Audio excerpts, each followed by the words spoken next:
Major breaking news, but first we have to recap this video I did back in February. Finally, someone stood up to Trump to his face. Is Maine here, the governor of Maine? Well, are you not going to comply with it? I'm complying with the state and federal laws. We are the federal law. Well, you better do it. You better do it because you're not going to get any federal funding at all if you don't. And by the way, your population, even though it's somewhat liberal, although I did very well there, your population doesn't want men playing in women's sports. So you better comply because otherwise you're not getting any federal funding. See you in court. Every state, good, I'll see you in court. I look forward to that. That should be a real easy one. And enjoy your life after governor, because I don't think you'll be in elected politics. Janet Mills has provided an update as to what happened after taking Donald Trump to court. I stood in the White House, and when confronted by the President of the United States, I told him I'd see him in court. Well, I did see him in court, and we won.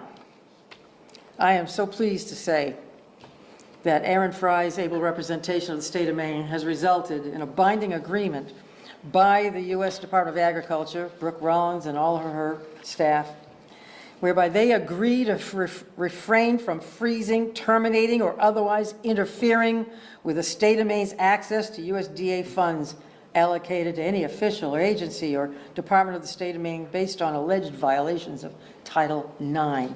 Federal Judge John Woodcock, a seasoned, decades-long serving federal judge in Maine, issued a 70-page opinion, a decision that issued a temporary restraining order against the United States Department of Agriculture based on his conclusion that the state's likelihood of success is extraordinarily high, one of his many conclusions in that decision.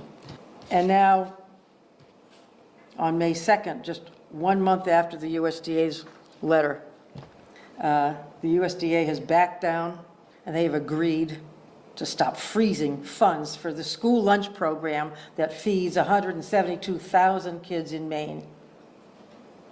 Freezing without due process. Freezing without any rationale.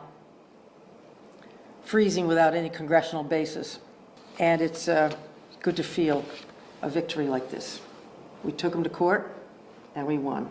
Oh, this has to be pissing Trump off so much. A strong woman stood up to him in public, called him out, said she'd see him in court. He thought it would be easy, and then she won.